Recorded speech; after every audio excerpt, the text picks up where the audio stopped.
What's up, guys? This is Crypto Pros here, bringing you another cryptocurrency related video. So this one is going to be about what would it take for BTC to hit $50,000. So I definitely think it's possible. There are a few things that I believe have to happen for this to take place. And I mean, the more of these things that happen, the better. So I have a list of about 6 or 7 different things, and if they all happen, I mean, we're gonna see a huge year for crypto. And I feel like they could all happen, but it would have to be the perfect storm, as some say. So let's start right out. Let's just check out some of the specifics about it right now. So it's at $146 billion market cap. Volume is 6 billion. Which is still pretty crazy. I mean, Bitcoin's still the king. It's going to be a king for a long time coming. And max supply is 21 million, and that's the magic number. That's why people like it so much. So it's limited. Circulating supply is 16 million, and so there's about 4 or 5 million left to be mined. So let's check out the market. I mean, you guys have seen this many times before, so let's just go over some of the basics, because I haven't really gotten into the details of Bitcoin ever, so let's just take a quick look. So Bitcoin was pretty much founded in, I believe, 2009 by Satoshi Nakamoto. No one really knows who he is, but so CoinMarketCap came out on CoinMarketCap May 9th, or before that actually, so let's see the exact day. So around April 28th, 2013, and dropped at $135, and then we see it in here under 1,000 for a long time. And then recently, I mean, we saw this huge spike. I mean, anyone that's been in the space for any amount of time knows that that's unhealthy. It's not good to see. We want to see, let's go to the year chart, and I can show you what I'm talking about. So when we see a rise, we want it to be slow and controlled, and we want it to dip a little bit on the way up. So like these rises and valleys right in here. So we can see it go up here, and then we see it go down a little bit. I mean, that's sustained growth.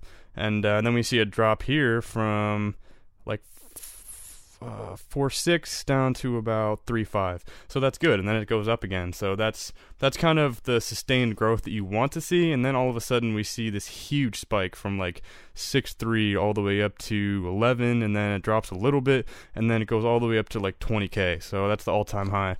And then we just see a drop here. So things that would have to happen for Bitcoin to hit 50k, which I think it will eventually. It's just going to take the perfect storm of things, like I said. So some of the things that need to happen is, for one, there needs to be minor regulation to ensure limited market manipulation by like whales. So I know that people in the space hate hearing the word regulation. It sounds terrible, but it's actually it would actually be a good thing in moderation. So we don't want governments to just come in and ban it, because I mean that would definitely I mean, we're seeing it now with China banning exchanges.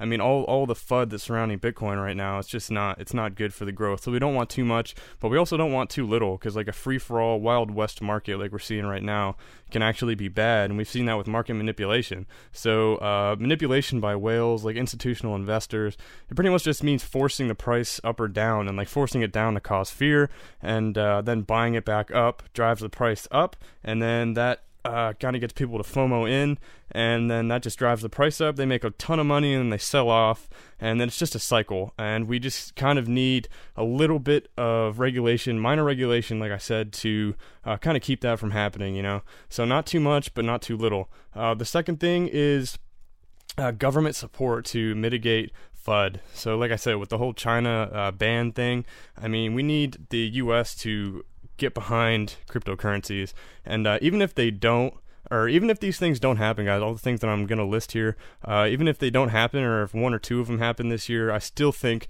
that long term it's still going to win. Bitcoin will still win as far as going up in the long term. But as far as short-term growth, I mean, I don't know. I think it's going to grow a lot slower. It's just going to slow the growth of Bitcoin if these things don't occur, but it still will grow long-term, like I said. So, the second thing is government support. The third thing is like real-world use of crypto. So we want it to be able to be used in the real world. Like as far as right now, people are just hodling it and they're not using it for anything. So if we want it to be if we want to see mass adoption, we definitely need to have real world uses.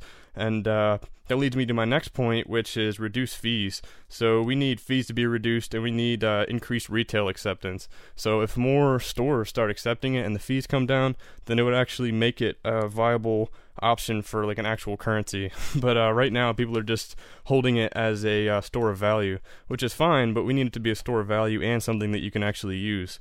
So that's very important to me. So yeah, real world use, like I said, real world use of cryptocurrency, very important. And then this is kind of a negative thing for the US overall, but I mean, bank failures would actually speed up this whole process. I mean, people would then get scared out of banks and then want to put their money in something they can control. And I mean, that's ultimately what it's about. Like the sheeple, as some people say, will have to just make a decision and have a desire to take control of their own finances. So they just have to decide on their own that they don't want governments and third parties controlling their money. They want to control their own money. So that is the big plus side of Bitcoin. I mean, that's why it's so popular right now, because people are tired of governments and banks controlling their money. They want to control it themselves, and that's very, very important. So I would say ultimately the most important thing as far as market trends go is that it will send Bitcoin to the moon if we see stability in the market. So I kind of mentioned this at the beginning of the video, but we just want to see Bitcoin have a slow growth. I mean, shooting up is cool for day traders, but in the long term, the slower and more sustained the growth, the better it is for the hodlers. So I mean, ultimately, we're still going to make it to the destination, but when it will happen is pretty much determined by some of the characteristics I've listed. So that's pretty much it, guys. I just kind of made a short list. I wanted to make this video just to tell you guys what I thought about Bitcoin and if it could hit 50K, and I definitely think it's possible. I think it could possibly hit it by the end of 2018. I mean, I definitely think it will go back up to 20K. But again, guys, this isn't financial advice. I'm not a licensed financial counselor. This is just a YouTube video, and I'm just a YouTuber, so take everything I say with a grain of salt. But with that, I'm going to end the video. Let me know in the comments below what your favorite cryptocurrency is, and maybe I will review it.